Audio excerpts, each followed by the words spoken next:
வணக்கம் நண்பர்களே. நான் ஒரு குடிநோயாளி. அனைத்து நண்பர்களுக்கும் இனிய காலை வணக்கம். குடிநோயின் பாதிப்பு.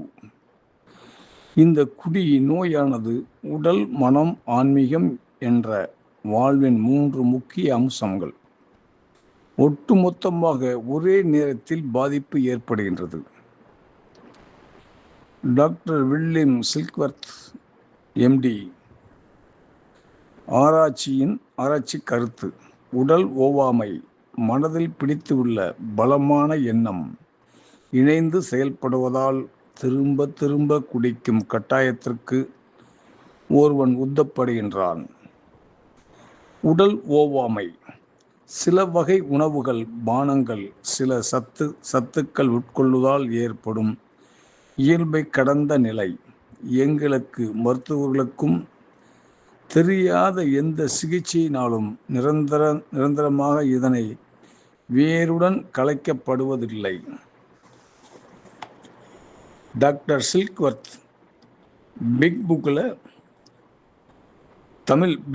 தமிழில் பக்கம் XXIX அதில் பார்க்கலாம். முதல் குடியிலிருந்து நமது வயிற்றில் சேர்ந்தவுடன் அது பல வகையில் பிரிக்கிறது. அதன் ஒரு பகுதி அசிட்டோ என்று பெயர். இந்த அசிட்டோ தன்னை போதையை கொடுக்கும். இந்த அசிட்டோ மேலும் மேலும் அசிட்டோ பெற உந்துகிறது. இதனால் தான் மேலும் மேலும் குடிக்கும் நிர்பந்தம் ஏற்படுகிறது. இந்த அசிட்டோ சாதாரணமாகவும் மிதமாகவும் குடிப்பவர்கள் வயிற்றில் இருந்து சீக்கிரமே வெளியேறிவிடுகின்றது. ஆனால் இந்த குடிநோயின் வயிற்றில் இருந்து வெளியேறாமல் ஆக்கிரமித்து கொண்டு மேலும் அசிட்டோ ஏற்பட பலமான காரணமாக செயல்படுகிறது.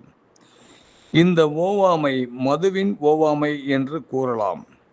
இது ஏற்பட்ட ஒவ்வாமை மனிதனின் உடலில் சாகும் வரை மறையாமல் நீடிக்கும். ஒருவன் தனது 8 வயதில் தான் உடலுக்கு ஒவ்வாத ஒரு பொருளை உட்கொண்டவுடன் ஏற்படும் ஒவ்வாமையினால் தனது உடலில் ஒரு தடுப்பு, அரிப்பு, கண் எரிச்சல், கண் மூக்கில் இருந்து நீர் செறிதல் போன்றவற்றை உணர்கின்றான். ஆனால் உட்கொண்டு தனக்கு ஒத்துக்கொள்ளாத பொருளை அறிந்து கொண்டு அதை சாப்பிடாமல் தவிர்த்து விடுகின்றான். பல ஆண்டுகளோ நாட்களோ கழித்து அவன் மீண்டும் அந்த பொருளை உட்கொள்ளும் போது அதே உபாதைகள் மறுபடியும் அவன் உடலில் தோன்றுகின்றன.